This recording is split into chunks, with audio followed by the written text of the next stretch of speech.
Hey everybody, this is Kevin, and we are going to be talking about the Rolex Explorer II today, which, if you didn't know, is one of my favorite models of watches within the Rolex lineup.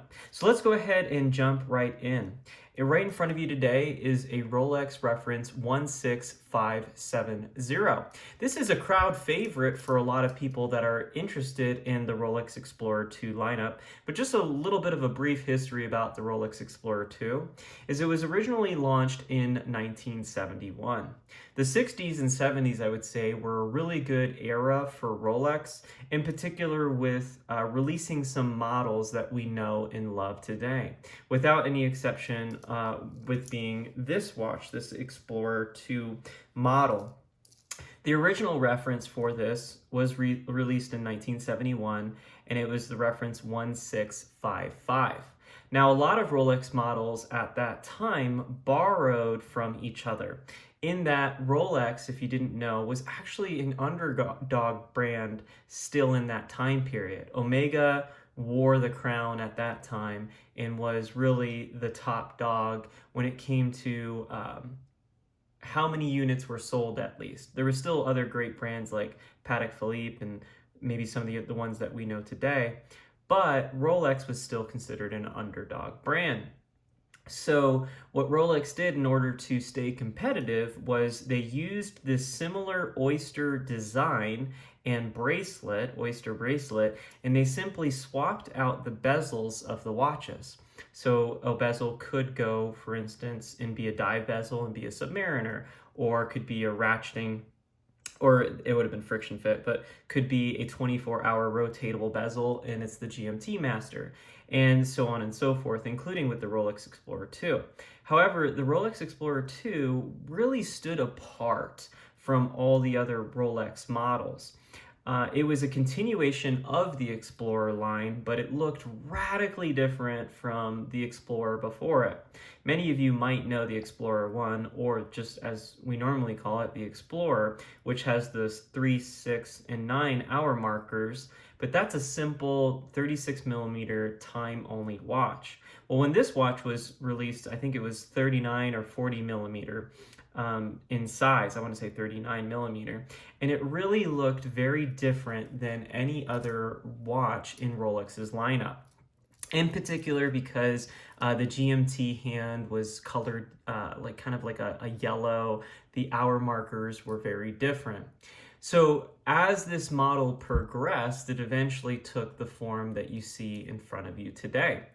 This watch was originally designed for people doing cave exploration, or spelunking as it's called, and the purpose for this watch was for cave divers to be able to know whether it's AM or PM during their dive. Because as you can imagine, if you're deep into a dark cave and a lot of time has passed by, you might not know whether you're in the AM or PM.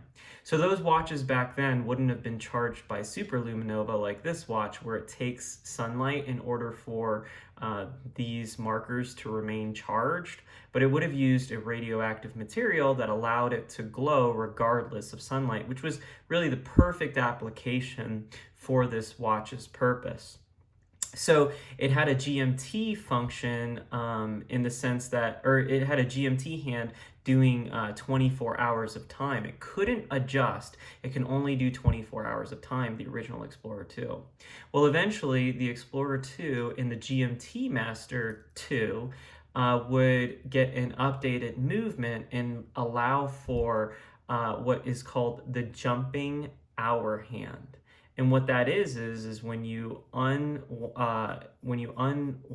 the watch, or when you unthread the crown, I should say, and then you pop out the crown into the first position, then what you can do is you can actually move this hour hand around. And as you'll see, the date will change from that. So let me get a little closer to the camera for you.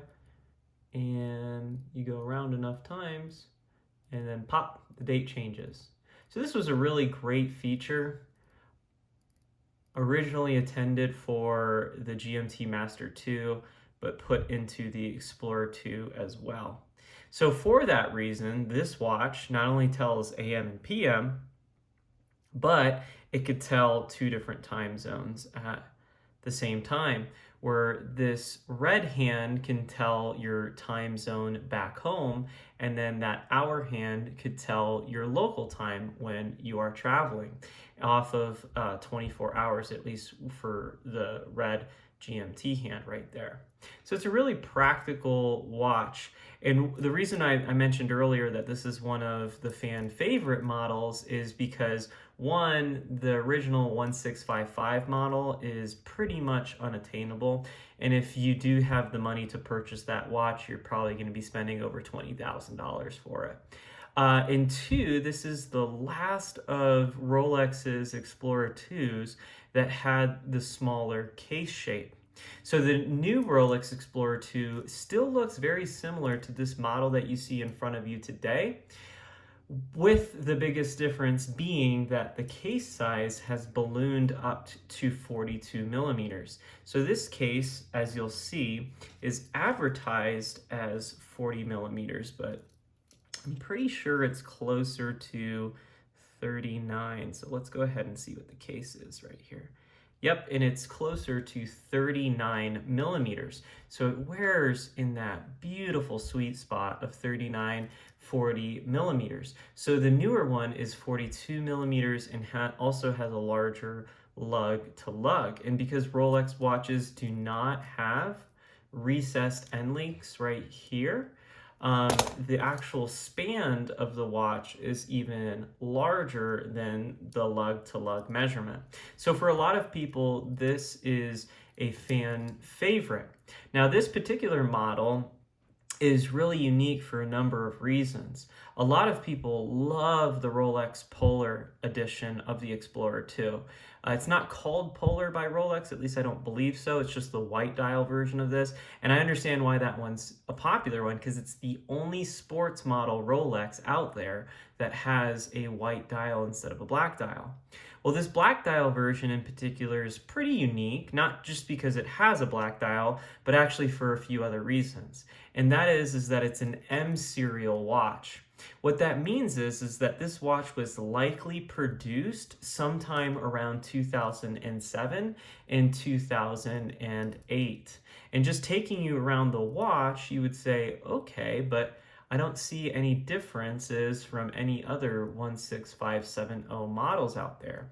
And you would be right, with probably the primary difference from the older reference of the 16570 models being that it has a Swiss-made dial, which indicates that it has superluminova, and it has solid end links. The older ones before 1999 would have had a tritium dial, and 1999 and younger would have, or in older, would have had a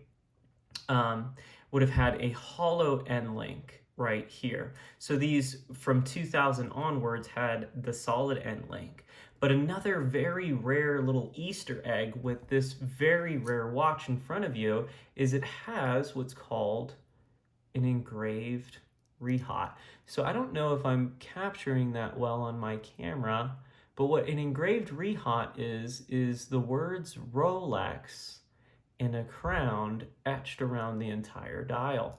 So this makes this watch very unique because that feature was introduced in more modern Rolex watches like what I'm wearing today.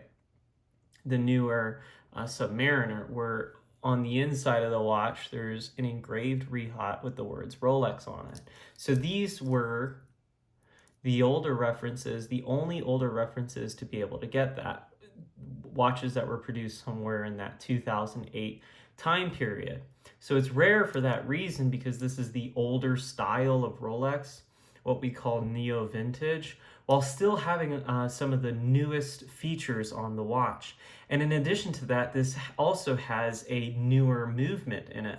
So this is the only year of production that had a totally different caliber movement in it. It had the 3186 movement. And what makes that movement special is it stabilized the GMT hand. So the older references of this movement with the 3185 in it, the GMT hand would wobble just a little bit. The other thing that they changed with this is they put the blue parachrome hairspring in it to increase its anti-magnetism. And then lastly, I believe they changed the rate for the local hour jumping hand. And what I mean about that is it takes less turning of the dial for the local hour hand to jump. So I think a full turn of the crown, I should say, not the dial, a full turn of the crown will cause that local hour hand to jump more sequences around the dial of the watch, which might not sound like a big deal, but can be helpful if, for instance, you've had your watch sitting down for a while and then you decided to, wake it up again and you needed to channel through to get back to the right date. Since this doesn't technically have a quick jumping date, the date jumps through going around the watch through that jumping hour hand. Through 2 successions causes 1 date switch. So those features made this watch a little bit more unique, but also very rare since it was only produced for 1 year. So for a lot of people, this 3186 is a collector's watch. Let me take you a little bit more around some of the features of this watch. So it has polished sides. It has chamfered, which I wish Rolex would go back to this, chamfered edges, which are just so beautiful. It has a screw-down crown with 100 meters of water resistance, a cyclops for date magnification right there to make it easier to read, a GMT hand, local jumping hour hand, a 24-hour bezel, 20 millimeter lug to lug, and the thickness of this watch is also very thin. As a previous owner of the Black Bay Pro, I must say the way that this watch wears in comparison to that watch is remarkable. My calipers are getting somewhere around, I want to say 11.5 millimeters or so, 11 millimeters. So this wears closer, if anybody's familiar with a Black Bay 58, closer to that in thickness. And because of the way that the case is shaped, it wears beautifully. So it's much thinner than the Black Bay Pro, which is oftentimes a comparison to this watch. This watch, I would say, wears beautifully on the wrist. And let's just do that right now so you could see it.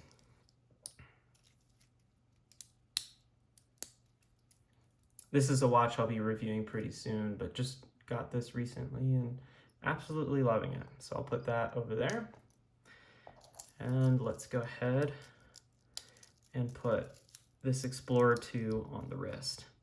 Oh my goodness. Even coming from that Submariner, I have to say, overall, these newer Rolex models are absolutely stunning and well built and engineered and et cetera, et cetera. But I'll be honest, guys, as much as I love a watch like this watch takes the cake when it comes to how comfortable it is. My goodness, this watch is so comfy on the wrist. I think it's because it has hollowed center links, which a lot of people knock hollow center links and complain that it's cheaper. And it is true, it is cheaper. It's not a full piece of steel. But Rolex was onto something with these hollow end links because it really causes the bracelet of the watch to wear so much more comfortably because it's so light in such a good way. So I'm such a big fan of the solid end links matched in with the hollow end links. And as you guys know, I always like to put the camera a little bit further away from my wrist so that you get an actual perspective of how this watch would wear on your wrist.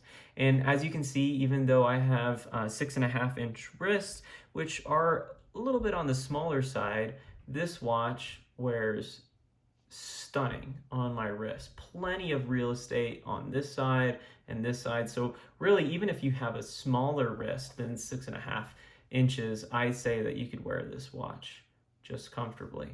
And it's such a beautiful, understated watch. It is a little bit more toolish, as some people would say, than other models within the Rolex lineup. But in my opinion, it wears so well. So This is the Rolex Explorer II, a phenomenal watch. I still think these older 16570 references are the ones to try to get, just from a perspective of availability, cost, etc., sizing. It's such a really good watch. And if you can happen to find a 3186 caliber, that's just icing on the cake. Although I would say the older reference caliber is just as good, and some people would say even better than this newer reference, even though this newer reference does have a few added features. Some people believe the older reference was a little bit more stable of a movement. So really, really great watch. So what are your thoughts? Are you a fan of these older reference Explorer 2s, or do you like the newer upsized 42 millimeter sizing of the Rolex Explorer 2? I'd love to hear your thoughts in the comments section below. If you like this video, give it a thumbs up and consider subscribing to my channel for more watch content. See you in the next one.